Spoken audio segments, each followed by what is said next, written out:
up? What's going on, guys? Welcome to fourth quarter, man. We are back.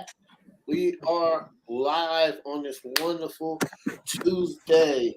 We are 9 days from the NFL season. Pretty excited. Is anybody getting the YouTube package? I heard if you join Verizon Fios, you get the package for free. If you have a phone service, you get 100. Yeah, Corey joined Fios, and he said he got it for free for 1 year. I already have Fios. Oh, man, I'm going to Fios right now. Where's my? Yeah, and if you have the phone service, it's $100 off. I'm gonna look into it. I got both. Where's my package? He said new, so man. But you've been there for a minute. You've been there for a minute, so I would look into it. Because I know that's how we get Disney. That's how we get Disney Plus. You know. Yeah. I got all that with the phone, but I thought it was just with YouTube TV for the NFL package. Oh, no. Verizon. Oh, look. What's up? Davina Joe's in the comments. My sister. Oh my God, she's so annoying. She's texting me. She's annoying. I can't. What's going on? You gonna get the package? Me? Yeah, I'll be watching it like I normally be watching it. To me, it's annoying. I might get the NFL package. But what's going on? We're gonna start off with Noah Lyles. Everybody's talking about this. I understand it. But Noah Lyles is a track and field superstar. He won 3 gold medals in the World Championship. And this is what he said about the NBA. He said, the thing that hurts me the most is I've watched the NBA Finals, and they have world champion on their head. Lyles said, world champion of what? The United States? Don't get me wrong. I love the U.S. at times, but it ain't the world. That is not the world. We are the world. We have almost every country out here fighting, thriving, putting on their flag to show that they represented. There ain't no flags in the NBA. Now, a lot of NBA players did not like it. A lot. Kevin Durant, Devin Booker, PJ Tucker, Kendrick Perkins said something. So Austin Rivers says something. So Craig, what are your thoughts on that? I see where he's coming from because it's pretty much just players in the United States. But I mean, at the same time, there's international players playing in the NBA. Yeah. But as far as the world thing, that's been used for years. Like they do it in a couple sports. I think World Series. Like the World Series is named the World Series. Is that actually the world playing in it? No, it's the United. I mean, does he want that to be? He didn't bring that up. Why didn't he bring that up? Yeah, that goes back to years. I think it's like the second oldest championship. I think, or something like that. I think so. In terms of pro sports, but I see what he's saying because it's not there's not a tournament for the world in terms of NBA versus or US versus like they do in the Olympics or something like that. Yeah. So I can understand where he's coming from with that, but I mean at the same time it just like I don't know who asked him this. I don't know why he decided to bring it up. I don't know what the point of it is. Like what's he trying to do? But I kind of see both sides of it, but yeah. I'm more leaning towards the NBA because I just think it's not about what he's trying to think of it is or whatever it is. I get he's going out there once every 4 years or whatever it is, and they are doing like the world championship that they do before they do the Olympics and all that stuff, and might be yearly or every 2 or something. I don't know. Maybe. With it. That's okay. That's perfectly fine or whatever it is. But I mean, at the same time, when the United States does go to the FIBA or does go to the Olympics, they represent and they usually come out on top. So yeah, I just don't see what the end goal here was for that. I guess he was trying to say that he doesn't want people in the NBA associated as being the world champions, just be the NBA champions. And Stephen A. Smith got on him, but he went back and apologized for some of the comments he said. I think Popovich agreed with Lyles, or what's his name, Noah Lyles. He agreed with him, kind of, sort of. But I mean, this is 2010. Pop said it something about 2010. Okay, see, so I mean, this has been going on for a while, but I mean, I just don't see the point. I don't know what the whole purpose of it was at the end of the day. Yeah, Mo, what do you think about what Noah Lyles said regarding the NBA not being world champions? I mean, if you want to change it to NBA champions, that's cool. But I'm like, they still say the NBA finals. Like, I mean, you call the world champion. Like, you know, I get it. I mean, if you want to say the world, I get what they're saying. When you say the world champions, that means you traveled the world, you moved the world over. So I can get his point. But at the same time, it's like it seems like you're attacking something to get clout. Like, I see if it's something that's personal to you, that's a personal shot at you, but it's like you've been living your whole life. You've been living your whole life, and you've been and this since you've been living, it's been called the World Championship, an NBA team. It hasn't changed. So why now are you making a comment? So it just seems like you're trying to get airtime or something like that. I mean, I'm not trying to say this person doesn't love the world or doesn't love USA, but it just comes off as trying to get clout or trying to get some airtime when you make a comment like this out of nowhere. Like, it just doesn't add up. Like, but I get it. I can kind of respect it, but it's like it is a shot at them. So I can see some of these players really feeling some type of way because guess what? Let's take a clear-cut example right quick. A dude like Josh Hart, he didn't go to the FIBA right quick. He didn't show up in the beginning of the FIBA because he was working his contract with the Knicks. As soon as he signed it, he's at FIBA.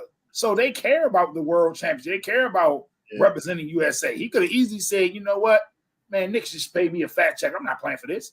I'm not about to risk my career or risk injury playing for FIBA. But he went, he finished his contract with the Knicks to sign that new deal, and he went up, and now he's on a FIBA team and he's playing well. So it's kind of disrespectful in some ways. I get it, but also I can see both sides. Like y'all said, I can see it as a slap in the face to them. Like, they're not representing USA when you got these dudes who say they go out here and play injured now and get hurt. They can lose money. A lot of all them dudes don't have a big contract yet that's playing for the FIBA team. A lot of these dudes playing, and what if they get hurt and they in a contract year, or they still trying to play for that major contract or trying to get those incentives for trying to play all NBA, but they still representing the country. Yeah. So I get it. I understand what he was saying. I just think that it probably came off wrong way to some people because he brought the NBA into it. And it's other sports that say the world championship. Major League Baseball's one. But I understand what he was saying, though.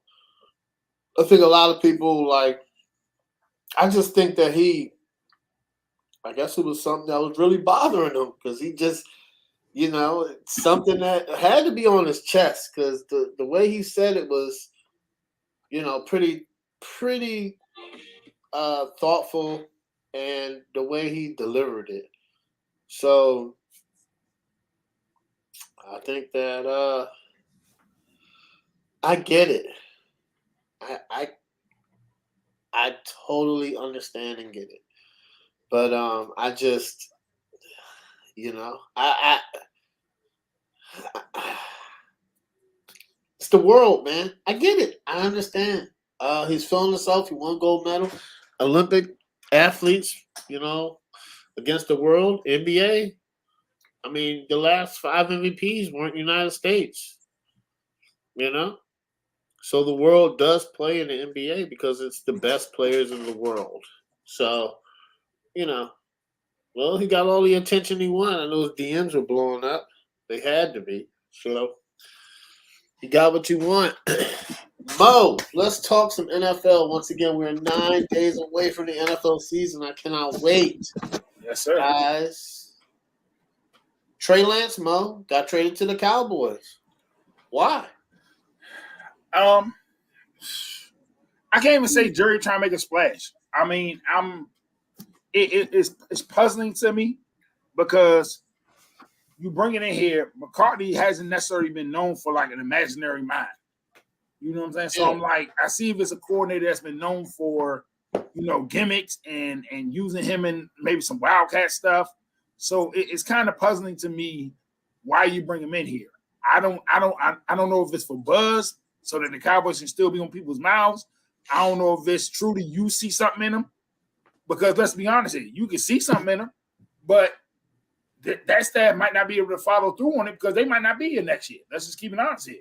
McCarthy and them on the hot seat, so they might not even be able to see it through. So it's puzzling to me. I really can't. Somebody really had to fill me in on why this move was made, unless it's something we don't know as far as potential when things are known. It just really puzzles me, this move. Especially, is he gonna push Cooper Rush, who's been there, Cooper Rush, who's been there in your system, who knows the system, who's been there with you for the last 4 or 5 years. So it's just interesting to me how the depth chart would go. It's interesting to me how they're gonna play this out. I just need teams. I think teams went down to 53 today. Yeah, teams they had to do it today by 4 o'clock. Yeah, they had to do it today by 4 o'clock. So it's just really interesting to see what this move is. So now I'm wondering, and I would look, did they keep 3 quarterbacks or did they put one of them on private? Okay, so and a lot of teams didn't. I know we one of them. We only kept 2. We only kept it just kept 1. Yeah, we only kept Brissett and we only kept Brissett and Howe. Yeah. So some teams kept 3, some teams kept 2. Patriots kept 1, which I find is odd. Yeah, that's odd. That's very odd. It's usually 2, but you're right. That's very odd to me. But hey, that's very odd. But I get it, but I don't understand it. So definitely want to see where it goes and how they're going to use him this year and how he's going to develop. I've heard weird things about it. I think that it is. I've listened to a lot about it. Weird thing is, San Francisco 49ers traded all of those assets for him, and they only got a 4th round pick. He hasn't played any. I just think it's very odd that they just gave up on him quick. And I know people are like, well, they see him in practice, but practice is different than playing in a game. You at least got to give him a shot, man. You got to give him a shot to play. He's played, very limited in college, and 2 NFL games, maybe 1. 4. Was it the monsoon game? Was the only game he played? He started 4. He started 4. He started 2 last year, even though he got hurt in the second game, and he started 2 in 2021. And he got hurt. He got hurt in the second game last year, yeah. The monsoon game was yeah, that was crazy. I was good in that, and then the second game he got hurt. Then you ship him off. Then you ship off Jimmy, right?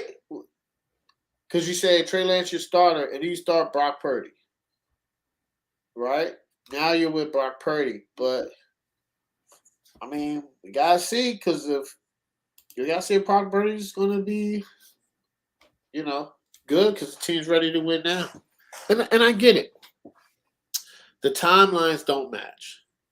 Trey Lance needs development. He needs to play. He needs to be on a team like the Cardinals. That's who should have got him, but they're tanking. They're obviously tanking. But like if I was the Cardinals, I would have traded for a 4th and let him start, because then you get to see at least where he is in the 16 game. But the problem is San Francisco's ready to win now. They got the roster to win now, so they can't wait 2 years for Trey Lance to become good when they're ready now. So I just think it's weird. And then Jimmy Garoppolo came out and was like, they just do some weird things with quarterbacks in San Francisco. So it's just odd to me why they just gave up on him. And then if Zach Purdy gets hurt, Craig, you telling me they believe in Sam Darnold We all know who Sam Darnold is. We know who he is. Craig, what's your thoughts? I think I don't mind him going to Dallas. Like I think he could use a Mitch Trubisky type of thing where he goes and sits behind a really good quarterback, like when he went to sat behind Josh Allen. Yeah. So I think he can learn in Dallas, sitting behind Dak. And I think it could help his game out in the long run, possibly if he can learn from him and take what he's done or what he's had to deal with in San Francisco, take what he's had to do or what he's about to do in Dallas, sit behind Dak, sit behind Cooper Rush. Cooper Rush is, he did pretty good last year coming in and going, I think 4-1 as a starter. Yeah. So he did good. I've been hearing people saying like this is a wake up call for Dak because it's gonna put pressure on him or something like that. I just don't see it that way. There's no pressure on him. Because it's not like you're bringing in, I don't know, like Jameis Winston or something like that, or Andy Dalton or something like that. You're bringing a guy who's got four starts, and he just looked like a deer in headlights at times. Probably because he didn't have the experience of playing in college. He didn't have the experience of playing in the NFL. He didn't get enough time in the NFL. He's sitting behind Garoppolo. You trade up all them picks, and you still have him sit behind Jimmy G. And then he starts last year, and unfortunately, the first game is a monsoon, and the second game he gets hurt for the rest of the season. So, don't know what it looks like.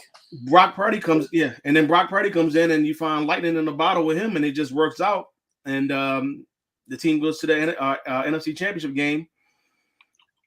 It's just something that, it's unfortunate for Lance that he has to deal with this because when you trade up for somebody, trade that many picks for somebody who turn out into Jalen Waddle and Tyreek Hill and Bradley Chubb, you kind of want something from that to develop, and you want a Joe Burrow or a Josh Allen type quarterback, but he just didn't get enough time to me. And I think with this sitting behind Dak, I think Dak's contract is up in 2 years. I think Trey Lance's contract is up in 2 years. Yep. So, and even Cooper Rush's contract, I think, is up in 2 years. So they're all should be coming up within the same time. Now the Cowboys can pick up his 5th-year option. I don't know why you would want to do that, especially because I don't think he's going to see the field unless both of those quarterbacks get hurt. I don't know if you could really want to see out there. So I can understand just to sit behind a veteran quarterback, but I think a better situation would probably been for him to go where he could probably be the number 2. Yeah. That way he could possibly get on the field. And I don't know who said it, Mo or James, about him possibly doing some type of gimmick plays or something like that, like he did in San Francisco, coming in a couple plays. Oh, yeah, I think that was Mo. Yeah, a couple packages or something like that. I don't really know what that's going to do, but I don't know if Jerry Jones thinks this is going to, like, if he thinks he's found the next starting quarterback for this team in 2-3 years. I don't know, because like I said, I just don't think he's going to see the field probably. So I'm not sure. I do have a problem with him not telling Mike McCarthy that he was about to sign him or trade for him, I should say.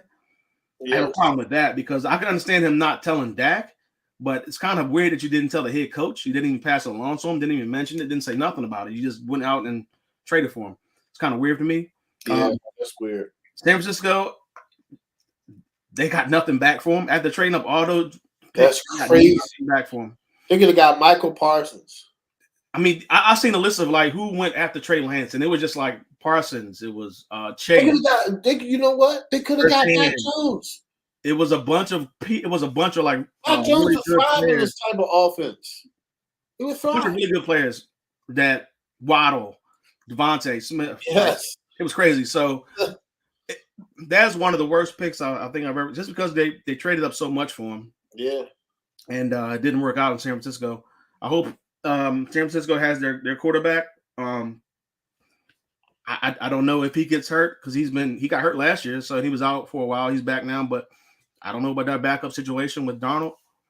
I just hope Trey Lance can go to Dallas and learn, and get his get some experience, and then possibly in a couple years, maybe have an opportunity to play for one of these teams out there that could be in need of a quarterback.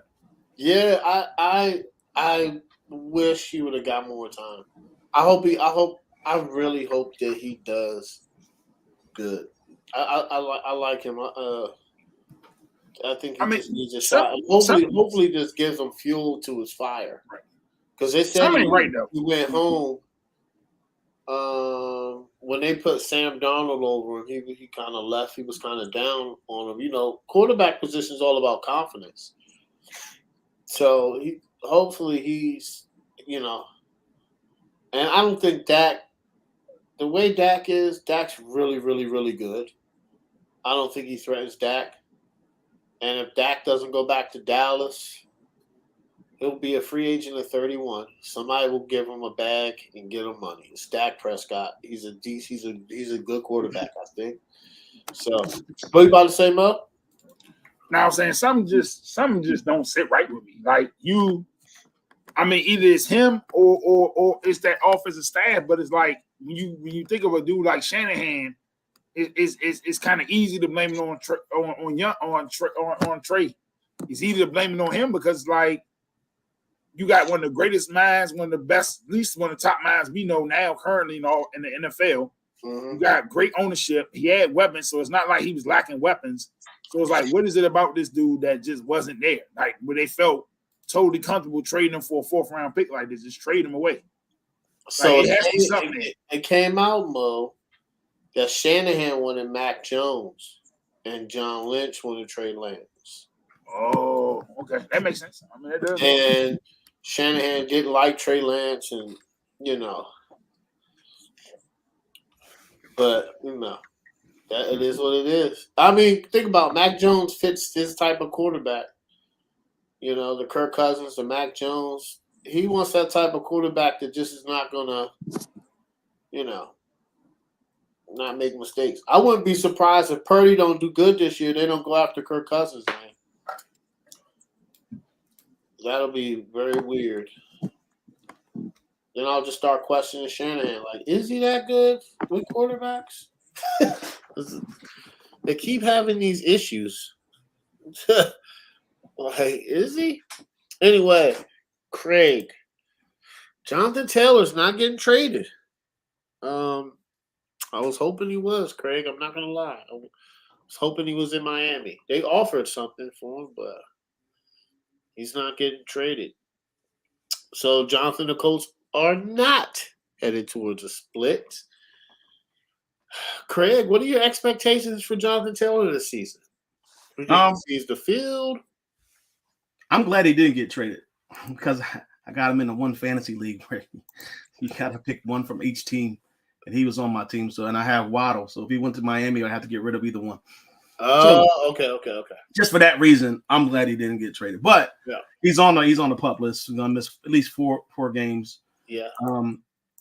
I think as a rookie quarterback making his first NFL start, you want to have the best players out there to help you out. And I think I know Jonathan Taylor would have been a big time asset to help out in that run game for Anthony Richardson's development this season. Yeah. Excuse me. Now you take him off the field, and now you just have, I think, Deion Jackson and Zach Moss. That's not the same as Jonathan Taylor. So now you don't have to really key in on the running game. You can probably maybe rush more or try to blitz more, or pretty much just not have to worry about it as much as you would if Taylor was out there. I think he can overcome this. I don't know if he wants to come back and play for this team. He already said he wanted to get traded. He got a chance to get traded. He couldn't find. He had like a week or something like that. He couldn't find an actual deal to get done. Now it's kind of awkward coming back to a team you just asked to get traded from. You really haven't really been around the whole season for the most part, the whole preseason for the most part, and you got to come back to that locker room looking like look at those guys in the face that you just wanted to say, I don't want to be here no more. I mean, it is a business. And I kind of see where he's coming from, having to see Josh Jacobs get a deal. You get Saquon Barkley, he got a little deal. So you can make the case that Jonathan Taylor's he's a better running back than both of those guys. You can make the case for that. I think if he didn't get hurt last year and coming off that injury last season, I think he probably would have had a better chance. He definitely would have had a better chance of getting a deal done this season or this offseason. It's unfortunate because the running backs position is so devalued and nobody really, you can just plug and play for, at least that's what coaches and owners think for the most part. You can just plug and play anybody. Look at some of these guys that got released this offseason. Some guys like Kareem Hunt still hasn't found a job yet in the NFL. Him, Fournette. So it's I'm hoping that he does come back.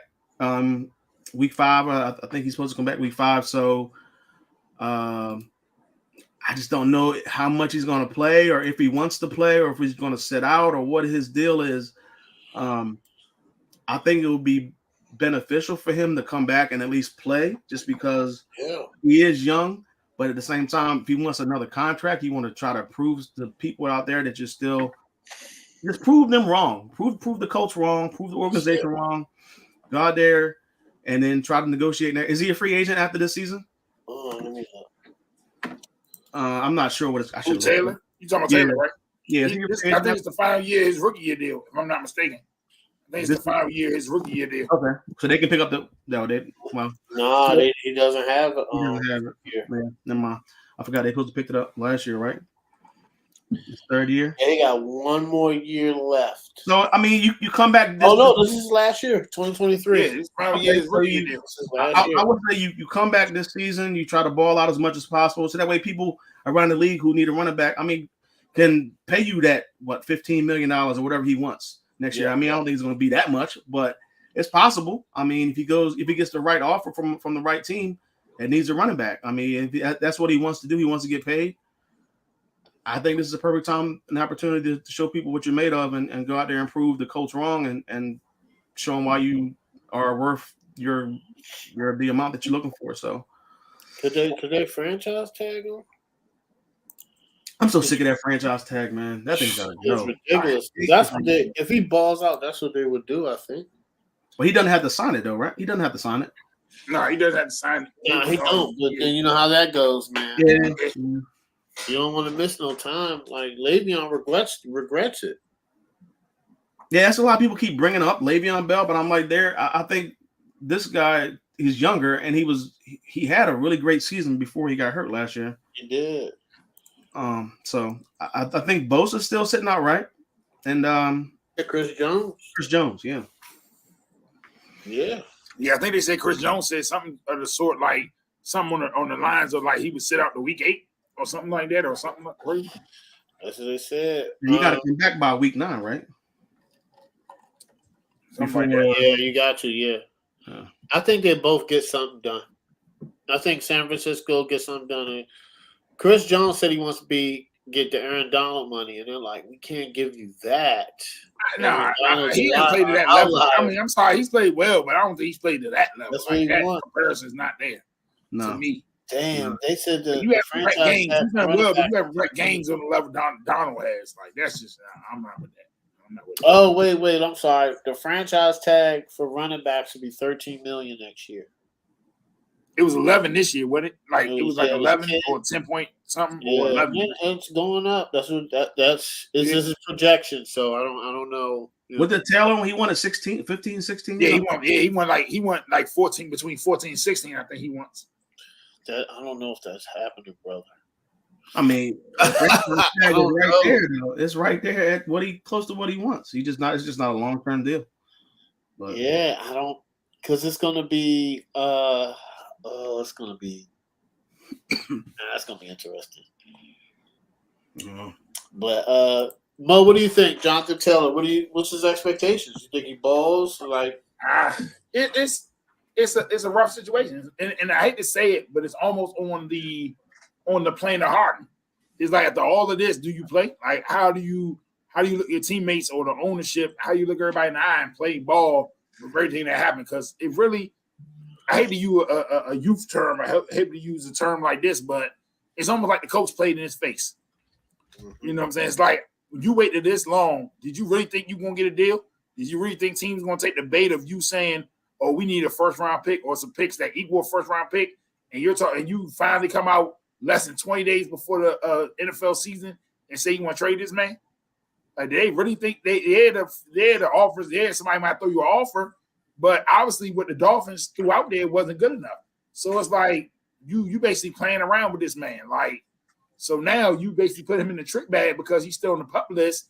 So now he comes off the pup list and he's coming to a locker room, you know, where he got to look people in the eye with all the chatter coming on, mics in his face. Like, it's a real Steve situation. You know how these reporters are nowadays. All he wanted to answer questions about all season, all season is the trade. Or if he have a rough game, they're going to be like, oh, is it because you're angry at the team or whatever? So it's just going to be crazy. And it's not a good look.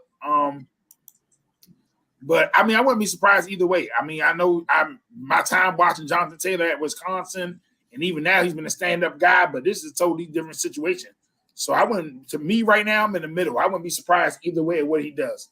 If he plays, doesn't play, you know, because now, let's say he come off the pup list and ball out. Like Craig said, let's say he come out that thing and just go ham. What would he ask for then? Like, will he still be on that 16 mil, 15 mil type of deal? Will he go for franchise tag? What would he do in that situation? They gonna tag him. Yeah. Like, Coach ain't gonna let him go for free. Coach will be stupid out their mind and let him go for nothing. Nah, because I think if you franchise tag, is it 2 first rounders? Or is it at least what kind of tag you give? It depends on they give him the exclusive tag or the regular tag, I think. Okay. So I hope he plays. Here's the weird thing about the Colts. I know Corey loves the Colts, but Jim Rose has been saying some wild stuff recently. He's been making some funny moves. But it's just, here's the only thing. I would have extended him, not for 15 or 16, but they're like, we're not going to pay him. I would have been like, all right, we'll pay you $12 million a year, $10 million a year, right? Give him a 4-year deal, 3-year deal, whatever. It's team friendly. He gets paid. We front load it. It's incentive based. They have a rookie quarterback.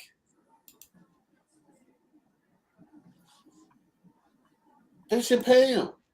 It just doesn't make sense. And they have the 7th most cap space in the NFL. Just pay him. Y'all not paying nobody. Pay him. But that's just me, man. I hope he comes out balls, but once again, Mo, if he comes out and plays good, Craig, they're going to franchise tag. They're going to franchise tag. And I mean, the worst thing is get hurt. That'd be the hardening part. If he come out there off the pup list and then get hurt again. That's not going to be good for him. It's going to be good. I think a team still try him out, but I mean, that's just the way the running back market is, man. You know, it's just interesting because we grew up where running backs matter. You know, I still think they do. You know, I mean, I definitely think you do. I definitely think everybody's Patrick Mahomes and like Joe Burrow. Like ask Daniel Jones, the running back matter. Running back matter. You know what I mean? Like we can get on Dak all we want to, but I feel like they're gonna go with as far as Pollard can or any of the other backs can help them. They ain't gonna be able to sit there and throw it around the barn 30, 40 times a game. Like, right? Nah. That's what Mike McCarthy wants, though. He wants to run the ball a lot. Yeah, he want to run the ball and do play action. All right, Mo. This is your go-to topic. Oh, man. Every year, There are new NFL head coaches because coaches get fired. That happens every year. There's nothing around it. Somebody's probably going to get fired mid-season. But we're going to see new NFL head coaches. Mo, which coaches are on the hot seat for this season? All right, I'm gonna give my top 3. Okay. And this is it's some others, but these are my top 3 on the hottest seats right now. And I might throw a 4 out. I might throw a 4th one out there right quick. A surprise. All right, okay, let's do it. Go ahead, man. Ron Rivera and Watson. Okay. You got new ownership. 2 straight years of starting off slow. I've always said this. He can't afford a 3rd straight year starting off slow. I'm under the impression that he gotta. I feel like, I know some people might say this unrealistic, but I feel like he has to make the playoffs to keep his job. 7 wins ain't gonna cut it. Our roster is too talented for 7 wins. That ain't gonna cut it. I'm sorry, that's not gonna cut the mustard. Ooh. Overall, our roster is too talented for just 7 wins, and you still get his man a pass. Now that we stay healthy, that's just me. All right. I'm gonna go to Mike McCartney. I'm gonna stay in the division. Mike McCartney. I mean, I feel like if you've been there, he's going to 6 years there, almost 7 years there. Nah, he been at least more than 4 years. Let me look. How long, Mike McCarthy? I think he's been there more than 4 years. I know that for a fact. 3 years, right? Yeah, I don't think he's been there that long. Okay, maybe 4. He going to 4th or 5th year, but still, with it being Dallas, I don't see if. And then now, for them to easily let go of their coordinator and he take over place, I just see him on the hot seat. If they don't make at least the NFC Championship game, I don't see him back. I don't see it. Man, yeah, I don't see it. Next one's going to shock you, and I compare this to a Tony Dungy type of situation. How they did Tony Dungy, Sean McDermott in Buffalo.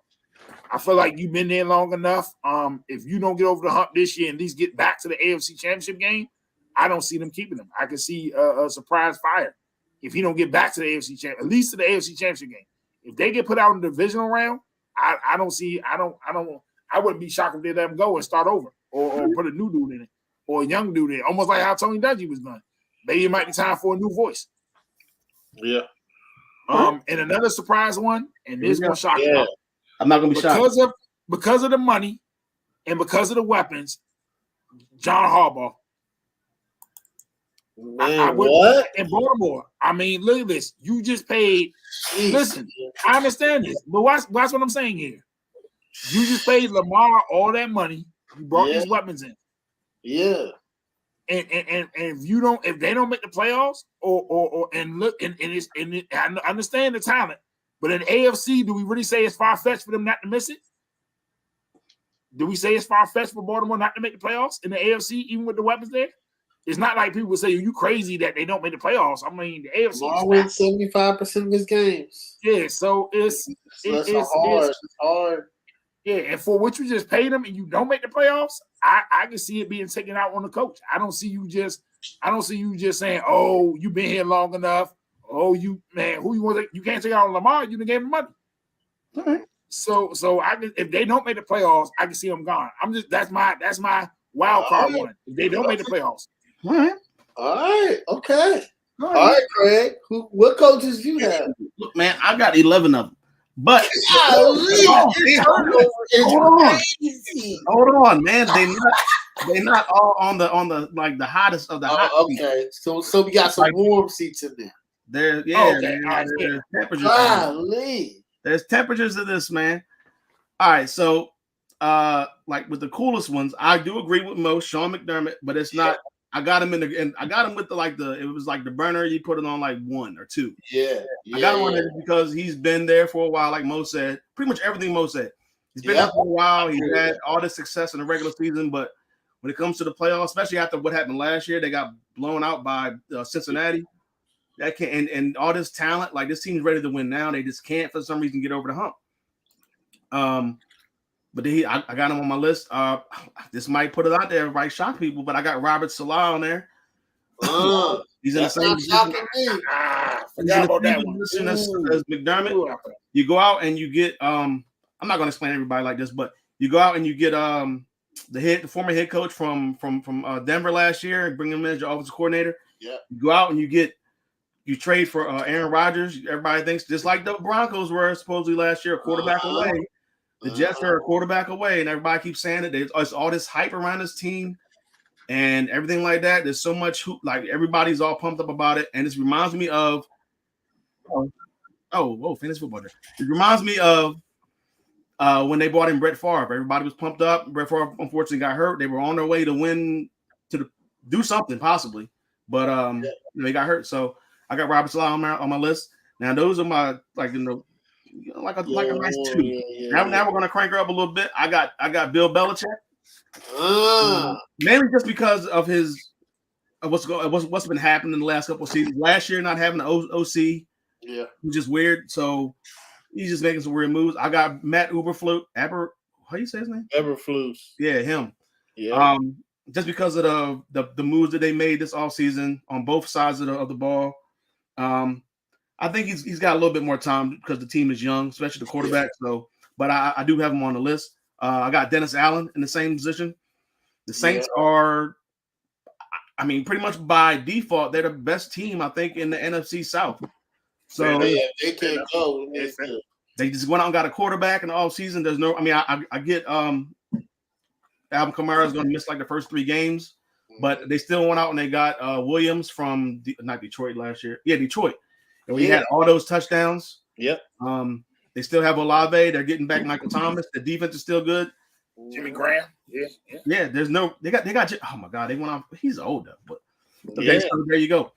I mean, they still can figure something out in the red zone with him. He gonna get open. You know, they depend on the offense call. Yeah. He might have a package of red zone. How old he is now? He's pretty old. Let me see. He's got to be up there now, like 36. Nah, he over 35. He's 36. Okay. Hey, I'm about to say he over 35. All right, now we're gonna crank it up to like a nice 6, possibly, maybe 7. I got Kevin Stefanski from the Browns. Yeah. I think it's time. It's time to do something. You went out and traded for Deshaun, and you have all these other guys that you have brought onto the team. Elijah Moore. The defense is probably still good. They got to do something. I got Mike McCarthy here. Cowboys is always on the list for everybody. I mean, it's trying to win every single year. So every time there's always pressure on the Cowboys. And whoever the coach is always pressure on them. I've been saying it for a while. He's been on the hot seat for a while for me, but it just hasn't got to that point. They keep winning games. And this is a good opportunity for them to go to Super Bowl. Now the hottest of the hot, this is easy ones, like Josh McDaniels. I don't even need to talk about that one. Todd Bowles, after he took over with pretty much the same squad for the most part. From Bruce Arians, the team just fell off. Ron Rivera, another easy one. The team hasn't really produced. And Brandon Staley, man, like there it is. Stupid making. That's my miss. And how it happened last year in the playoffs where they blew that. They were 27-0. Yes, indeed. Picked off Trevor Lawrence 4 times in the first half, and he still ended up losing the game. Like that just. And then the year before that, how he mismanaged everything to not make the playoffs when all they had to do was just tie. So he's definitely on the list. All right, cool. So I agree with you. Buffalo. Definitely agree with both of y'all. Perfect comparison. It might kind of be like Tampa Bay when Tony Dunn. They just might need a new voice. It just happens like that. Belichick, he might go, man. I don't know. Boston fans want him gone. I'm telling you, when I went to Boston, he was like, get him out of here. We need to win. I was like, golly, man. Got y'all 6 Super Bowls, man. Let them finish the 2 years out. They always have a good team. He's a good coach. He's a good coach. I agree with Robert. I agree with you, Robert Saleh. I definitely agree with you. If they don't make the playoffs, and we're gonna do this next, and I cannot wait till we do this playoff predictor. But because we're gonna talk about it, I got some crazy picks anyway.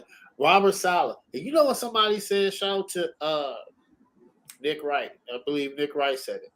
He said it'd be funny. He said it would be interesting if they fire Robert Saleh and hire Nate Hackett as the head coach. That would be crazy. I could see that too. I could definitely see that. Aaron Rodgers saying, "Hey, hire my guy Hackett." But anyway, with Mike McCarthy, I know we say this, but I think the way the NFC's right now, if they win 2 playoff games, at least get to the championship or the divisional, I don't see Mike McCarthy going anywhere, man. Jerry don't really fire coaches like that since Jimmy Johnson, so I think he's going to hang around. Ron Rivera, out of there. I think it was a slow start. He's going to get fired, and they're going to put Eric Bieniemy in an interim position, and then we need to do what the Cardinals do and start tanking for Caleb Williams. They're not gonna. They're not. Cardinals. We'll talk about that later. They're clearly tanking. I think the Cardinals are bad too, but yeah. Cardinals are clearly tanking. They cut Colt McCoy. Come on. Commanders have way more time. I mean, but as a veteran that locker room, though, what do you say, yo? Like I get me not a Super Bowl team. Every team ain't a Super Bowl team. But as a competitive veteran, what do you say when you seeing stuff like this? Like, how do you go to ownership and say, listen, I'm a vet in here. I'm not doing this just for my health. I might be in here 7-8 years. Like, I just want to be competitive. I know we ain't going to win no Super Bowl. I will at least be competitive. He's a decent backup. Who? You're still going to lose games. Colt McCoy is a decent backup. Yeah, but that's what I'm saying. Like, you're going to do this, and now your choices to start the season is Joshua Dobbs and some 5th round. Come on, I hope Caleb Williams stays in college. I think he's hurt. I think his he couldn't throw the ball. Colt McCoy. I think that's why they cut him. He couldn't really throw the ball. I think something. Oh, he got hurt. I didn't know he was hurt. I thought he was healthy. He's hurt. From what I've heard, I think something was wrong with his elbow or shoulder. Or I would have traded for Trey Lance. The coach know what they're doing. They're not going to come out in public and say they're tanking, but they're basically tanking. I wouldn't be surprised, honestly, if they don't even play Collar, or if they trade Collar before the deadline. Yeah. Just so that way they can move on, bring in Caleb Williams. I don't know if Caleb Williams would want to go there. It's close to home, sort of, or close to where he's playing in college. I mean, y'all can see him pulling the Eli. You think he'll pull the Eli? Nah, it'd be funny. It'd be funny if the Rams or Vegas had a real bad record, and that's where he went. I don't think both. I don't think either place would be bad if they get the right people around. I think Westlake would have to go. I don't think the Rams going to make the playoffs. I think they're going to shock a lot of teams. Josh McDaniels would have to go. There's no way you can bring Josh McDaniels in there and Caleb Williams in there. You got to start over with a new coach, start over fresh before the draft even happens, after the season or before whatever. Yeah. He's going, so that way the coach can come in and get him right away. But yeah, I agree. And Cleveland, Stefanski's a little warm. It's getting a little hot.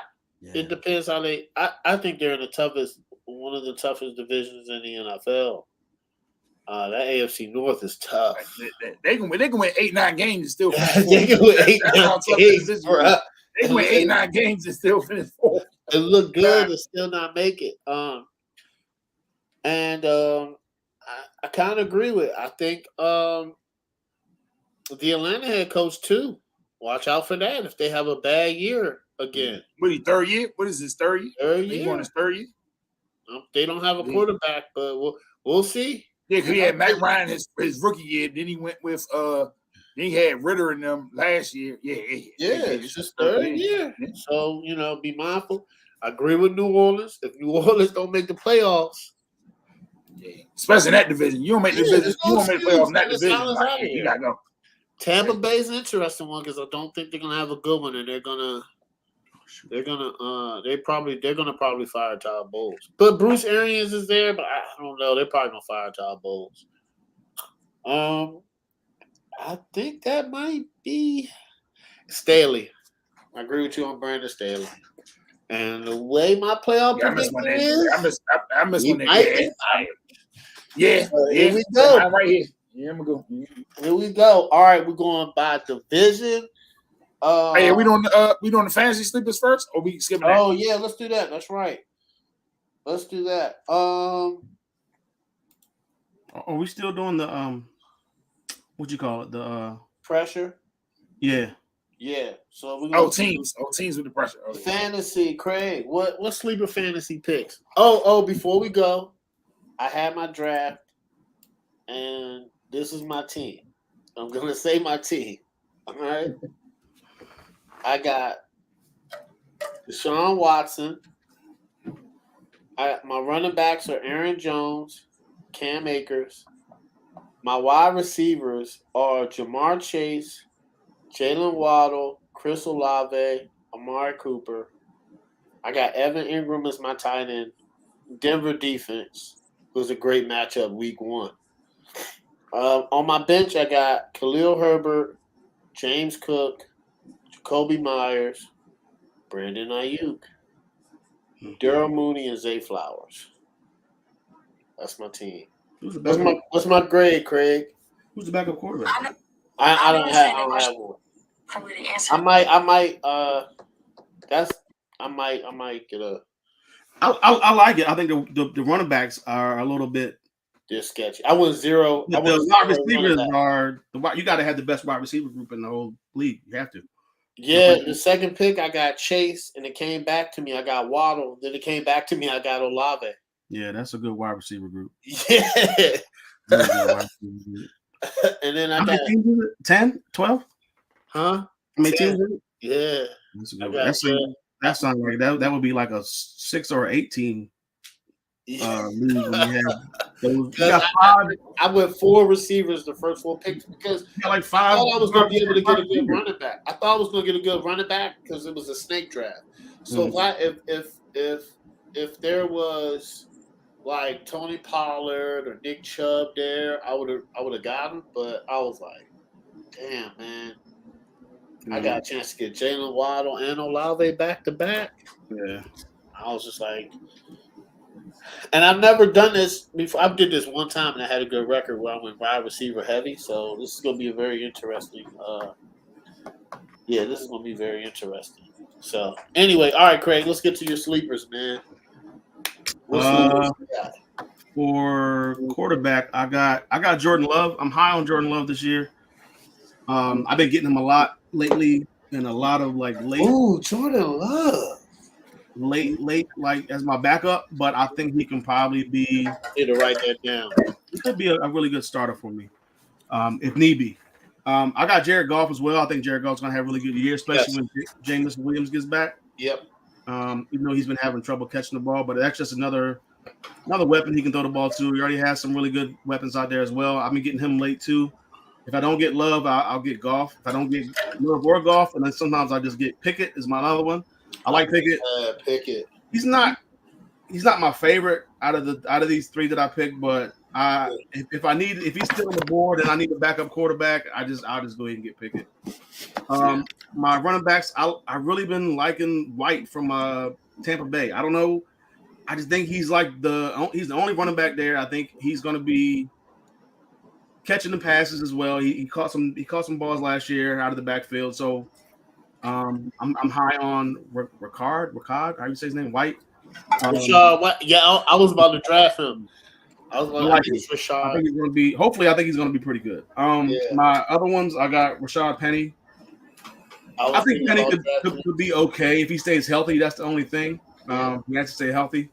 Because I think Swift is probably going to get hurt. So it's only a matter of time. And my other one, I got Madison. This is because he's the only running back in Minnesota. Yeah. He's not going to put up numbers like Dalvin Cook, but I think he could be decent. Yeah. My wide receivers, I got Josh Dawson, especially with the injury to Terry McLaurin. I think he got turf toe. I don't know how long it's going to keep him out. It might not keep him out at all, but either way, I still like I still like Josh Dawson to be really good this year. Brandon Ayuk. I like Brandon Ayuk. I think he had a solid season last year. Yeah. It's only going to get better for him, I think. And I like Jordan Addison, the rookie in Minnesota. I think he could possibly be blossom into that number 2 spot. Yeah. Now that Adam Thielen's gone. And my tight ends, I got Cole Kmet. I like Cole Kmet. I think this is he's stepping up this year. Could be a really good like security valve for Fields. I like Sam Laporta, who's in the rookie who's in Detroit. Yeah. And I don't know how to say his last name, but the tight end that's in Tennessee. Oh yeah, it's not cool. Yeah, that guy. Alex. Yeah. I'm not. Yeah, I think he could possibly be pretty good, especially if Will Levis eventually comes in, which might be late in the season, the playoff push and things like that. And he could be another security valve for a young quarterback. You had that tight end, so that's what I picked. All right, Mo. What sleepers? You got? I didn't put any quarterbacks down, so I wrote some down. But I ain't picking quarterbacks. Being a homer, I guess being a little bit of homer, but it's good reasoning. I put a slash under this. I put Brian Robinson / Gibson. Reason being, Bieniemy calling plays. I think we're gonna open it up more. I think Bieniemy's gonna use Gibson in the wide receiver position and different stuff like that. And I think Robinson is gonna open the lanes up for Robinson. How he's gonna run that wide open offense is gonna open some lanes up. I think he's gonna open things up. So I think both of them can have big years. I know this might not be a sleeper for y'all, but it's a sleeper for me because he's coming back from he's coming back after a year off. Calvin Ridley, I think in Jacksonville is going to have a big year. I think he's definitely going to come out and have a really big year.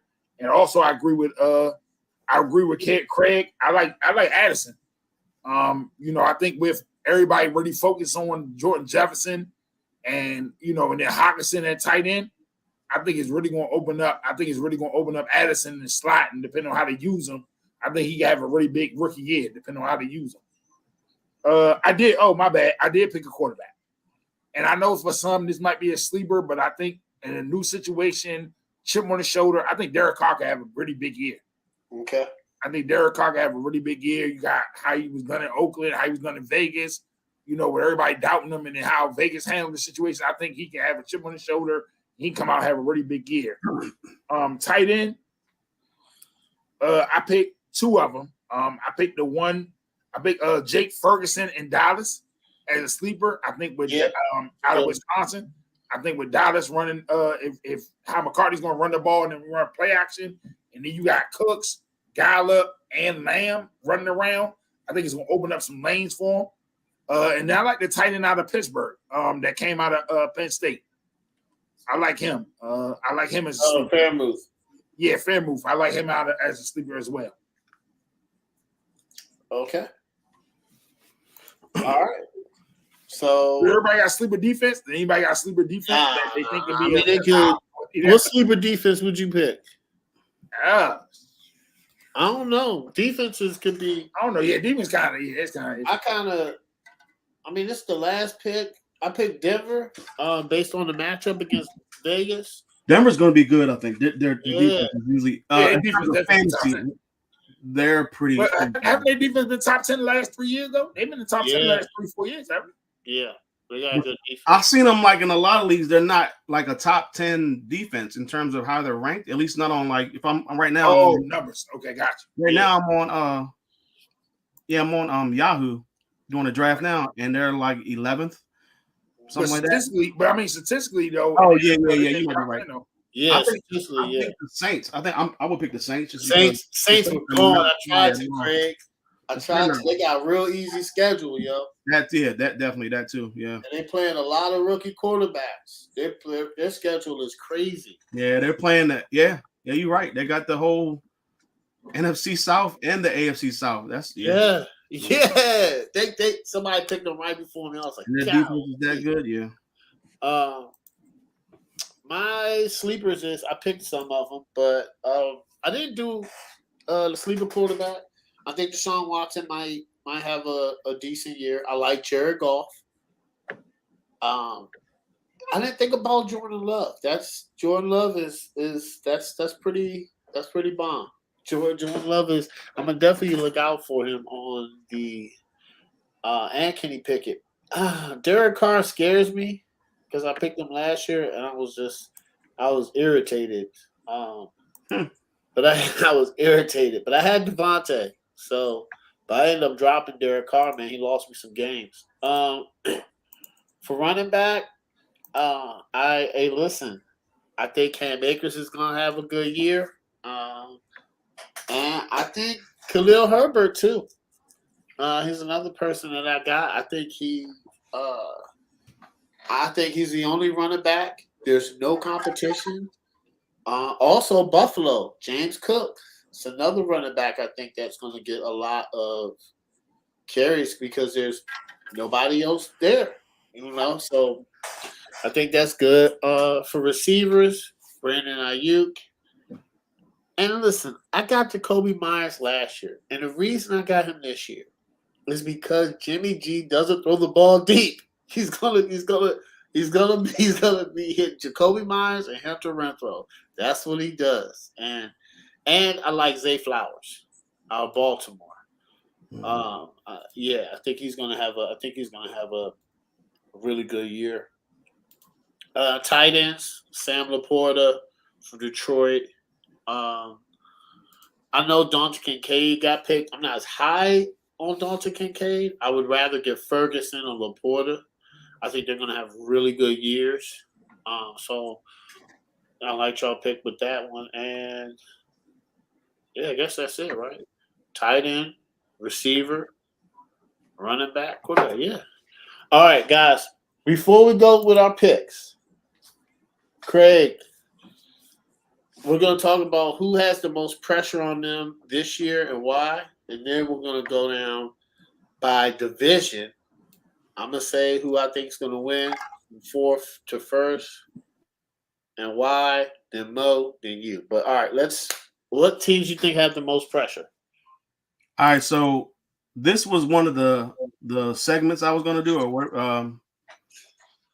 the we still listen. It still could be going on every week. Yeah. So it wasn't the teams I was doing. It was like my top 5 quarterbacks who had the most pressure. But incidentally, it kind of leads to the same teams for the most part. Actually, every team is on the list that I had. So I'm gonna go. My first one is the Cowboys. I mean, the Cowboys. This is in no particular order. The Cowboys have always had pressure on them. So I mean, this is nothing new. You know why?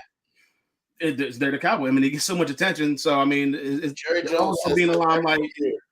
Yeah, everybody, like the whole United States is all over them. So they always are going to be on the list, regardless all of the fans who's that quarterback or anything like that. Every Dallas fan says every year is annoying. Right. The Jets have been getting a lot of TV time. I'm sick between these two teams. I'm over it. Like it's like a 2-hour show with like 30 minutes of commercials, and it's like an hour total on the Cowboys and Jets. The rest of it is just like random. Every now and then you throw a little team out there just to get somebody else out there. But yeah, the Jets, man, they got Aaron Rodgers. Obviously, they went out and they got his people, his wide receivers, a couple of them that he wanted to bring in. Don't know why you want Randall Cobb on your team. You have Garrett Wilson, whatever. They had Elijah Moore at the time. They traded him. They got and get Dalvin Cook as well. Breece Hall still. So the team is loaded, but they definitely have pressure on him to win. He's pretty much following the same footsteps as Brett Favre at this point. I got the Ravens just because of kind of what Mo said earlier about the coach Harbaugh and Lamar Jackson as well. You paid them all this money. You got them all these weapons. Got some guys coming back from injury. You got some guys going on to getting injured again. Like this team is just they have the talent that they're just always either hurt or they just don't live up to their expectations. You got the quarterback Lamar Jackson getting hurt all the time. You got Humphreys is out again. I don't know. The running backs are never healthy. So, but I mean, this is the time. You paid him all this money. He sat out. He bet on himself. He got the contract that he wanted, and this is the time to pretty much put up a shut up here when the playoffs start. I got the Chargers. The Chargers. Ooh. I mean, after what happened last year, and then you're pretty much wasting Herbert's talent with this coach.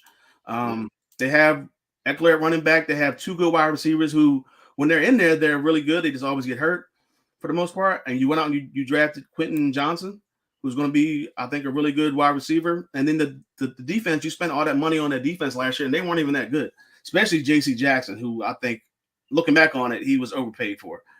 But he'll bounce back this season. Yeah. Bosa and like all those guys in that defense, man, Possibly if Slater didn't get hurt last year, it's possible that they could have done bigger things. I'm not sure, but when he was healthy, he was really good. But the Chargers are on my list. The Dolphins definitely on my list. Tua with his contract coming up, he was drafted ahead of Justin Herbert, and the team just hasn't. I mean, when he's in there, the team was good last year, really good. But when he's hurt and his concussions and things like that, and you just never know if he's going to get hurt again. So, and they have two really good wide receivers. Our backfield, it's like a 3-headed monster, I guess, a 2-headed monster backfield. The defense should be really good. They just got back Christian Wilkins. Yep. They still got Chubb. They still got they got Holland. They got Howard, and once Ramsey comes back, they'll have Ramsey as well. So that team is really good. The Buffalo Bills. Yep. Goes without saying. I mean, this team has been knocking on the door for years. They just can't break the door down. So they definitely have. I just put the coach on a hot seat, kind of a little. It's light, but I mean, it's there. And then the 49ers as well. The 49ers, just because of everything that happened, trading up for Trey Lance, not getting anything in return basically for him, not getting anything out of Trey Lance. They go out and then they bring in Christian McCaffrey. They get a steal, I guess you want to call it. Pretty much, yeah, definitely a steal with picking Brock Purdy at the last overall pick, and he turns out to take the team to the NFC Championship game. And they pretty much bet on Purdy and get rid of Lance. So their team is in win now mode. It's unfortunate that Bosa is still sitting out, but and they got to do what they got to do. The defense is still going to be really good, regardless of if Bosa's there or not. And them along with the Cowboys on my list are in a weak divisions. A weak conference. So they pretty much have kind of no excuse to at least get to the. I mean, definitely the Eagles are there, but between those three teams, like two of them should at least get to the NFC Championship game. Yeah, at least one of them will get to the Super Bowl. So that's where I'm at with it. I got 7. Dang. All right, Mo. What teams have the most pressure? All right, not to go in order, but I got 6. I did a slash. Not to go in order, but I just wrote it down in a certain order, but it's not in order. The Jets. When you come out your mouth and say we're only a quarterback away, and you get a quarterback like Aaron Rodgers, you got to do some type of winning. Like just going to the playoffs is not enough. You can't make that statement. You can't make a statement like that and then go out and get an Aaron Rodgers, and then in your offseason you really didn't add anything else of substance. I see if you added anything else of substance, but you basically your offseason almost made it seem like it was just him. And then like everything else on your roster is Super Bowl worthy. So for you to make a statement like that and you didn't add anything else, you didn't add anything to your offensive line. Your offensive lines look terrible, but yes, and still you only added Aaron Rodgers. It's pressure there, and it's pressure on the head coach. And it's really messed up, but it comes with the business. But it's really crazy. Like I think for you to make a statement like that, they got to at least go to the AFC Championship game to justify the move. That's just me. Wait. I'm saying because the owner make a statement like that. You can't make a statement like that and you not at least get to the conference championship game. It just looks really terrible to make a statement like that, and you won't even at least make it to the NFC, at least to the championship game, at least to the AFC championship game. Next, I'm gonna go Buffalo. Talked about it earlier. I think it almost looks like a Tony Dungy situation where new voices had. You've seen the situation at the end of the game last year in the playoffs when Stephon Diggs went off and he almost didn't even want to take a shower in the locker room. He tried to leave without them breaking down. It's a lot of stuff going on there. It was a lot of turmoil. I just think if they don't at least, I think if they don't at least make it to the AFC Championship game for them or Super Bowl, I can see them making some moves. Something got to give. You've been together long enough. I'm gonna go to Dallas next. Like same situation now. You got players. You paying everybody. You're not winning, but you're paying everybody like as if there's top 5 Super Bowl caliber. Now you done paid Diggs. You done paid Lamb. You done paid Dak. You're about to pay Parsons next year. You done paid Lawrence. Like you went out and got Gilmore. Like you're paying you semi-paid Zach Martin. So it's like now what are you gonna do with it? Like where's the winning now? You paying everybody, but where's the winning behind it? So and then with them letting go, I mean, I understand how people can feel about the old coordinator, but for you to let that old coordinator go and the head coach now take over play calling duty, like I feel like he's giving a clear cut. He's showing his hand at the pressure on him now. Like he's almost like, if I'm gonna go out, I'm gonna go out at least on my turn, at least say I messed it up. Then I'm gonna go to Baltimore. I just when you give your quarterback that kind of money, he's been there 13, 14 years. I understand he has been a winning culture there, but recently they haven't won. They've lost in the first round. It's been some things done. I know it's been some injuries there, but now you done gave your quarterback this kind of money and you went out and got weapons and drafted weapons finally. Like, I just feel like if you don't win, if they don't at least get out of the first round, or God forbid they don't go to playoffs, I just feel like there's no way you bring them back. I don't see them coming back. That's just me. I feel like they got to get out of the first round for him to come back, especially if they stay healthy. After you paid that kind of money and added those type of weapons, I just think going to the playoffs is not going to be enough. Think about it. They went to playoffs last year and Lamar missed the last 8 games? If I'm not mistaken, or last 7? Yeah, missed at least 7, I think. Right? So, and then they pushed Cincinnati to the limit. They was 1 or 2 plays away from beating Cincinnati with the backup quarterback. Yeah, they did push them to the limit. Then I'm gonna do a slash. I'm gonna start my slash with the Chargers first.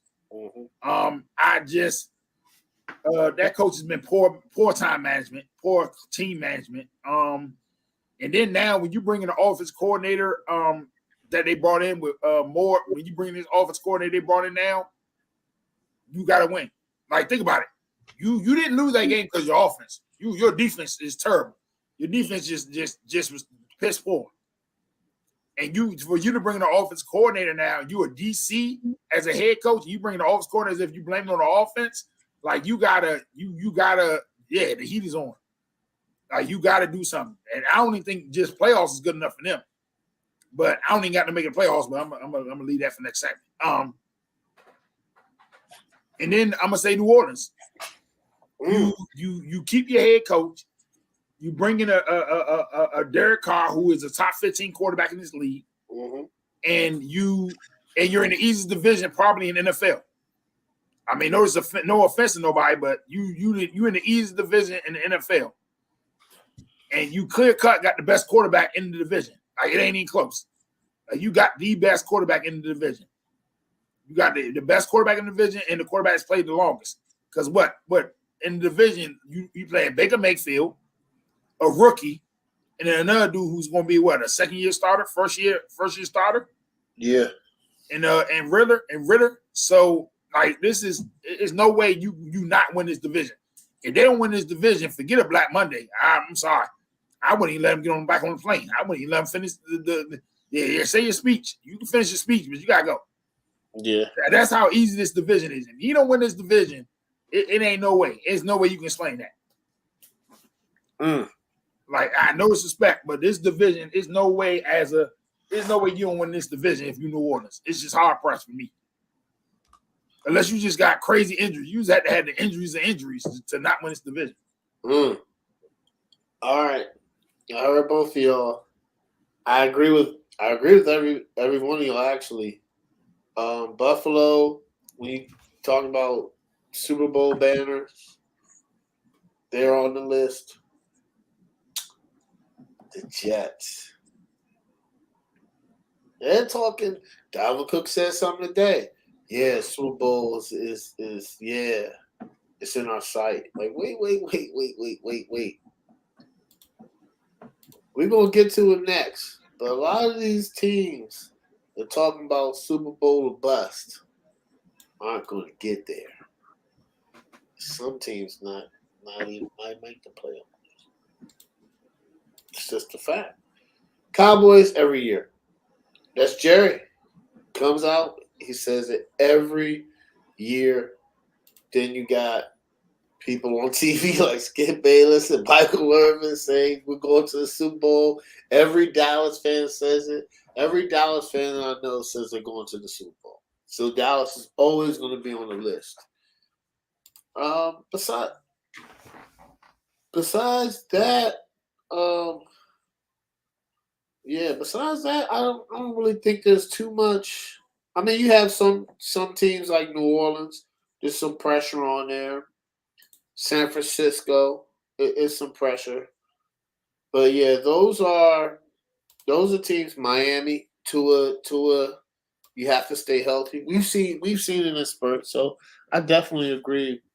I definitely agree with you. I think Baltimore is going to be okay. I think. I mean, it might be some pressure, but as long as Lamar, he wins 75% of his games. So I mean, that's pretty tough. So now let's get to the best part. First of all, shout out to Craig, man, because this playoff predictor mode is serious business. Because sometimes I'll just put out records. I get it, but this actually goes to who you are going to predict by wins. So and it matches up the teams and the division records and everything. So we're gonna start with the East. So I'm gonna say what teams. We're gonna start with the AFC East. Then we're gonna do the NFC East. We're gonna start with what teams y'all got their records, what they're finishing, and why. So I'm gonna go first. Y'all better buckle up. AFC East, 4th place. I got the Patriots. And they might win maybe 1 or 2 games, but I got them going 6-11, man. 3rd place, I got the Jets. They're going 7-10. That first 8 weeks of their schedule is brutal. It's brutal. They got Buffalo. They got Kansas City. They got Dallas. They got Patriots. It's brutal. And I got Buffalo at 10-7. And the first team I got Miami winning the division. Whoa. 11-6. Going hard, man. Going hard. All right. All right, Craig. What you got? Yes. Oh, okay. We're not. I'm not doing any of that. I mean, Yeah. whoa. Okay. Yeah. You're crazy. Well, this is the playoff predictor. I did it one time. I was like, I'm doing it one time. Hey, man. Okay. So I got the Patriots. Right now I got them at 8-9. Now I possibly could drop them a game. That sounds right. Put them at 7-10. That sounds right. I'm gonna look at. I was gonna look at it one more time today, but work was so busy, man. So Yeah. I got them at 8-9 right now. I got the Dolphins next. I got them at 10-7. Okay. If Tua stays healthy and the defense plays like they're supposed to play, okay, unlike the Chargers who didn't last year and had a good defense on paper, then I think this team is going to go pretty far and win some games. I got them at 10-7. I got the Jets at 11-6. Ooh. Yeah. I know the first 6 games are brutal. I don't have them jump out of the gate too crazy. I got them on 3-3. Okay. But after the bye week, I think they can win. They got some winnable games there. Chargers at home, Raiders on the road, Giants. I don't know if they're going to be that good. So I got them coming out and being 11-6, and I got the Bills at 12-5. Okay. I think the Bills are just too talented not to win at least 11, 12 games. Just when they get to the playoffs is where everything self-destructs. So, all right, cool. Mo. All right, my bad. I ain't do that. I feel bad now. I ain't do the records. No, you don't do the records. So you got order fourth, third, second. Yeah, I do order of finish though. I got Patriots finish 4th. Yep. I got the Miami finishing 3rd. I got the Jets finishing 2nd. And I got Buffalo winning again. I'm just like I'm a firm believer. Like until you dethrone them, they're gonna keep going. Like I feel like they're gonna have a chip on their shoulder. They're gonna be angry. So there's a lot of emotion there. I feel like they're gonna at least win the division. All right. So now let's do the Are we staying on the AFC? Are we doing all AFC We're first? gonna do AFC and yeah, we're gonna do NFC next. So we're gonna do AFC, NFC, AFC, NFC. Gotcha. All right, Craig, NFC East. Hey, look, man. Sorry, I gotta do it. I got the Commanders at 7-10. Sound about right. They got they should win their first two. I mean, at least got them winning the first game. I think they can go in and beat the Broncos, but I think eventually this schedule is way tougher than it was last season because last year they played the AFC South. So if they play the AFC South this year, I would probably go a little bit higher just because the AFC South has a bunch of rookies except for Trevor Lawrence. But got them 7-10. I got the Giants taking a step back. I got them at 8-9. I don't think they're gonna make the playoffs this year. I think that having Saquon there with Daniel Jones is big, but I just don't think it's going to be enough this season with once again, a tougher schedule. Now, the teams I think they're built for it are the Cowboys. I got them going 12-5. Yep. Nothing really else to say about it. And I got the Eagles going 13-4. Yep. In the division. All right. For the first time since 2004, team goes back-to-back. Yep. Okay. Mo, NFC East. All right. I got the Giants finishing 4th. Okay. I got the Commanders finishing 3rd. Okay. I got Dallas finishing 2nd.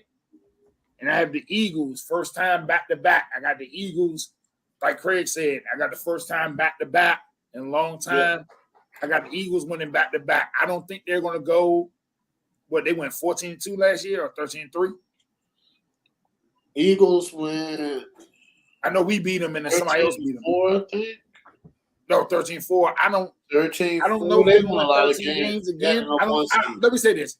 They can win 13 games this year, but I don't think they're going to come out the block 8-0 like they did last year. I just don't see you starting 2 years in a row hot out the blocks like that. But I think they're going to be maybe that team that maybe start off slow, maybe getting it together, maybe a little hangover, and then they catch fire at the end, and they catch fire all of a sudden. Okay. So, but I got them to win the division, though. All right. So, mine, I have the Commanders finishing 4th at 6-11, maybe 7-10. We got that. Those first couple weeks is tough, Mo. It's tough. 3rd, I got the Giants. I got the Giants 8-9. I just think that's what they're going to finish. I don't like their quarterback, but with Brian Daboll, doesn't make the mistakes. They play good. He's a good coach, so they'll miss out on the playoffs this year, but they're a solid team. 3, I got Dallas 12-5. I mean, this is just Dallas, man. They win games. And the Eagles, I got winning the division at 13-4 again. All right. The next division we got up, we're going to do Mo. AFC North. AFC North. Ooh, this is tough. Okay. I got to go based on how I got this playoffs. AFC North. In 4th, I have the Browns. In 3rd, I have Pittsburgh. Okay. In 2nd, I have Baltimore. Okay. And in 1st, I have Cincinnati. I just think Cincinnati is just, until somebody prove me wrong, is another thing. Until they prove me wrong, just too powerful. I just don't know if what they can hold up. I just don't know. If Baltimore had a more healthy secondary, a more healthy and more put together secondary, I might change my mind on this. But right now, with Baltimore questioning secondary, not seeing the offense click yet, I'm gonna go with. I just gotta go with Cincinnati as a more put together team altogether, or the more experienced team put together. All right. I have finishing 4th Cleveland at 8-9. I think this is the toughest division in football. I do. 3rd, I got the Steelers finishing 10-7. 2nd, I got Baltimore finishing 12-5. And once again, I got Cincinnati winning the division at 12-5. That's how I have it. going. I have 3 teams. Oh, so it's a tiebreaker. Okay, they had a tiebreaker. Yeah, I have 3 teams going to the playoffs in that division. Ooh. Yep. Ooh. Yeah. I love it. All right, Craig. So I got the Browns at 8-9. I just don't think they're gonna win enough games to make the playoffs. I think Deshaun probably has a better. Well, I think he's gonna have a better season. Yeah. This year than last year, but I don't think it's gonna be enough because, like you said, it's tough. It's gonna be a tough division. I got the Steelers finishing at 9-8. I just can't from right now until it happens. I can't put. That's a game off. The Steelers under 500 with Mike Tomlin as the coach. Until he does it in real life, then I mean he's never had a losing record. I got the Ravens at 11-6. I had them at 12-5, but I took one loss. I mean took one win and converted to a loss. Yeah. But I still think they go to the playoffs. I got them with 11 wins, and the Bengals I got at 13-4. Yep.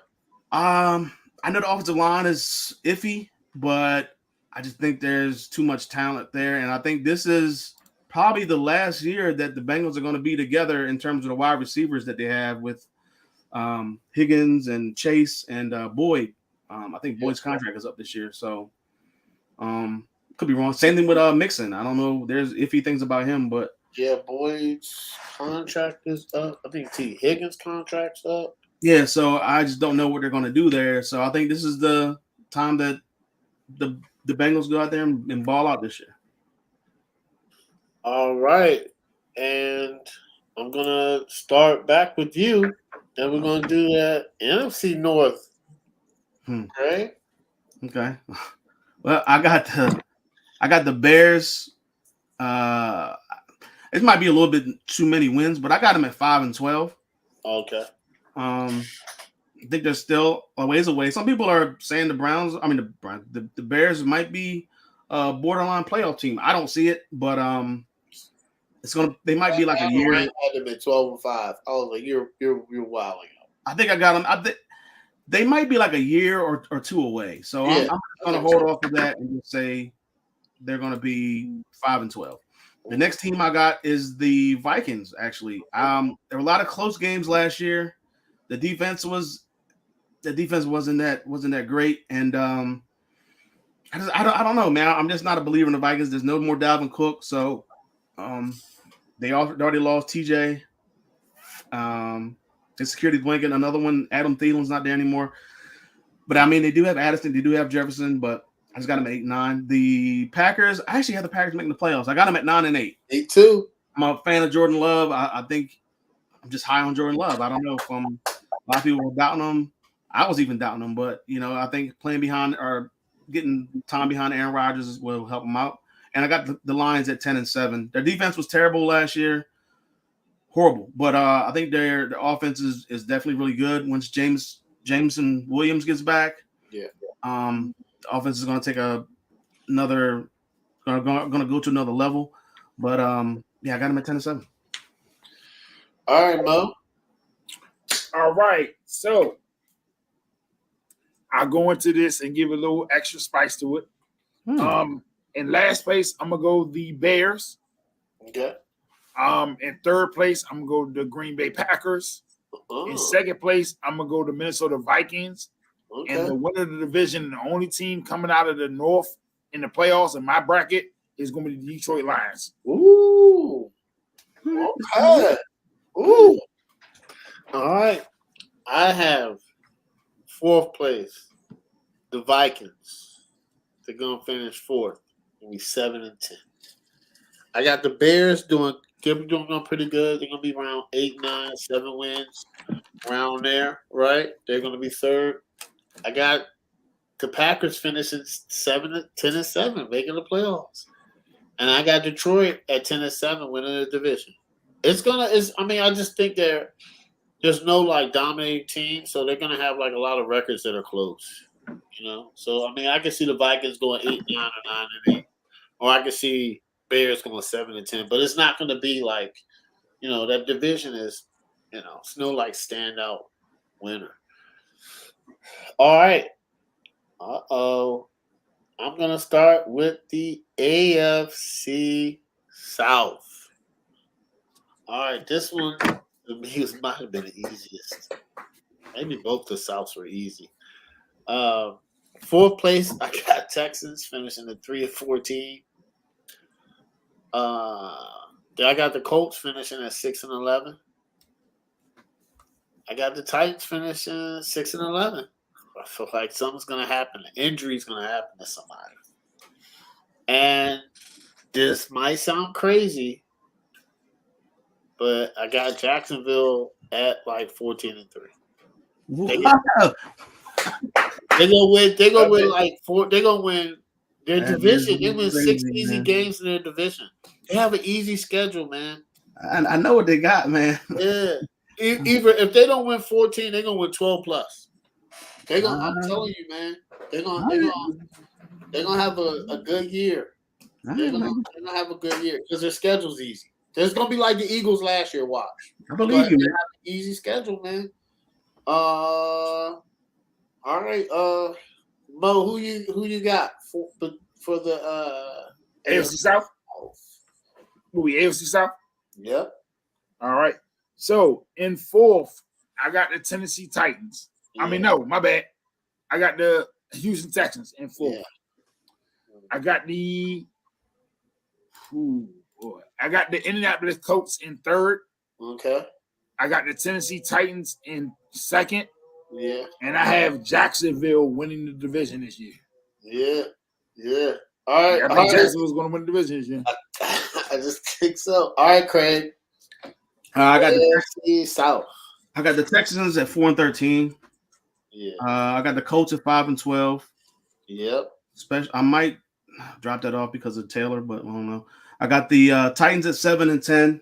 Yep. And I got the Jaguars running away with the division, but I got them at 11-6. Okay, that's not bad. Only 3-4 games, 3-game swing. That's not bad. But yeah, they're gonna win the division. They're gonna dominate the division, man, until a franchise quarterback steps up, or Anthony Richardson or C.J. Stroud get better. We don't know when that's gonna happen. That could be 3 years down the line. They could win. Jacksonville could win the division for a minute. Craig, we're gonna start with the NFC South. I got the Bucks at 5-12. Bucks at 5-12. I might give them some more losses though. I'm just not a believer in the team. I got the Panthers at 7-10. Okay. Still got to figure out what's going on with the quarterback and everything like that in the offensive line. I got the Falcons at 8-9. Oh. I think they win one more game. I think their defense is really good, just trying to get the quarterback situation straight. And I got the Saints at 9-8. I don't really see a team out of this division winning 10 games. Maybe the Saints can win 10 games, but I'm just not a believer in this team. But I believe they can win the division by default. This is my joints are crazy. I don't even want to say mine. I don't want to say it. I don't want to go after you, Craig. I don't want to say it. He's gonna have the Panthers winning the division, man. Nah, I don't have a division. Go ahead, Bo. All right. I'm gonna go with all right. I'm gonna go with Tampa Bay. Last place. I mean, I don't know about Baker Mayfield coaching situation. I'm gonna go with them in last. I'm gonna go with Atlanta finishing third. I'm gonna go with Carolina finishing second. I think I like Bryce Young. I think if the energy's there, I think with the talent there, if they can stay healthy, I think they'll challenge people. Defense has always been a good thing to hold off. And I'm gonna go New Orleans win the division. I don't want to say a runaway, but I think they'll win it by multiple games. Yeah, all right, guys. I don't have Atlanta being good this year, man. I got them finishing. I got the Bucks finishing fourth at 2-15. It's gonna be bad. You got Baker Mayfield starting quarterback. I'm not a believer. I like Desmond Ridder, but I don't think they're that good. I got the Falcons winning 4 games. I don't think they're that good, man. Maybe I might be wrong with the Falcons. I got the Panthers at 9-8. I think the Panthers are decent. They're decent. Y'all gonna win at least 7 games, Craig. I think y'all gonna win 7+ games, man. And I got the Saints running away with it, man. I think with that easy schedule, and it's not going to be Derek Carr. It's going to be their defense. It's going to be their defense. Okay, what's the record though? You ready? Oh my God! Please don't say something. 12. I got them going 12-5. No. 12-5. Yeah, man. They're gonna win the division by a couple games. They got easy schedule and a good defense, man. All right. I'm gonna finish up with let's do the AFC West. The fourth team I got is the Raiders. 2-15. They're gonna be trash. This is interesting, man. I went ahead and did it. I think that the Chargers are going to finish 9-8. That's right. I think the Broncos are going to have a season like they did, like the Vikings did last year. And they're going to win 11. I got them 11-6, 12-5. The Broncos. They lost a lot of 1-point games. I think Sean Payton turns that around. I think they're going to have a similar year to the Vikings. And I got Kansas City at 14-3, 15-2. It's Kansas City. This is a pretty easy division to pick. Craig, who you got in the AFC West? I got the Raiders at 4-13, last place. I got the Broncos. I'm still not a believer in the Broncos, man. I said last year they're going to finish last place, and they did. You did. I got him at 7-10. I'm just not a believer in Russell Westbrook. I think he's cooked. I think he's done. You think Russ is cooked? I think he's done. I think he has guys around him, but I think he's done. Could be. Chargers. I got the Chargers at 9-8, just missing the playoffs, and I got the Chiefs at 13-4, dominating, easily winning the division. So there you go. This is the easy one to pick. Mo, AFC West. AFC West. I got. Oh boy, AFC West. All right, I got the Raiders finishing last. Then I got the Raiders. I got Denver finishing second. So you got the Raiders. My bad. I got the Raiders finishing last. Then I got a third. Then I got Denver. A third. I got Chargers finishing second. And I have the only team coming out of the AFC West in the playoffs, Kansas City. They're going to be the only team out of that division making the playoffs. That's my prediction. All right. Craig, finish it up with the NFC West. I might be giving them way too many wins here, but I got the Cardinals at 2-15. Lord have mercy. Yeah. I don't even know how I came up with 2 wins. That's all right. Now that's all right. You ready? I'm all right, bro. Yeah, but I just don't know. I don't even feel comfortable about those 2 wins. I just don't. You got win 0? So hold up. You might. feel comfortable. I did this last week. I don't know, man. Like they might win 1 game. Their first, I don't know how many games before the bye week. Like all of them are either tough or they're on the road. Yeah. Maybe the only game I see is the Falcons, and I gave them the loss for that one. I gave them a loss for that one. I don't know, man. But 2-15. I got the Rams finishing at got them at 6-11. Maybe 7-10. Thank you for that. I don't think they're going to be that good. Oh, they got like 42 rookies starting. Yeah. I got the Seahawks finishing at 10-7. Okay. And I got the 49ers finishing at 13-4. Yeah, that's right. That's right. It's crazy. Mo, who you got for the NFC West? All right, so NFC West. That's right. It's crazy, Craig. Yeah, it is. NFC West. I got, of course, Arizona finishing last. That goes without saying. Yep. I got the Rams finishing third. Yeah. But I think they're gonna be mad competitive, but I got finishing third. I have Seattle finishing second. Yeah. And I have San Fran finishing first, with San Fran and Seattle being my 2 playoff teams coming out of the division. All right, man. I'm really high on Seattle. I wasn't last year, so I got the Cardinals going 1-16. Yeah. Jesus Christ. I got I got the Rams not too far behind. The Rams might win 4 to 5 games. The Rams are bad, 4-13. They are, man. I think Stafford gonna get hurt. Like that's a lot of rookies, man. It's a lot of rookies. I'm pretty high on Seahawks, man. I got the Seahawks and San Francisco have the same record, but San Francisco wins the division. The Seahawks gonna win 12 to 13 games this year. Yep, the San Francisco's gonna win 13 games. Whoa. Yeah. Dude got Seattle winning 13 games. Yeah. He was a believer in. I did it one time. If I redid it, it'd probably look different. If I only did it one time, I was like, let me see. All right, so y'all want to go? We're gonna say that for next week. We're gonna say that for next week. Next week we're gonna go through who's gonna win the playoffs and win it all. We doing. I mean, we saying our playoff teams today? Are we saying our playoff teams today? We can say them. All right, I can say them.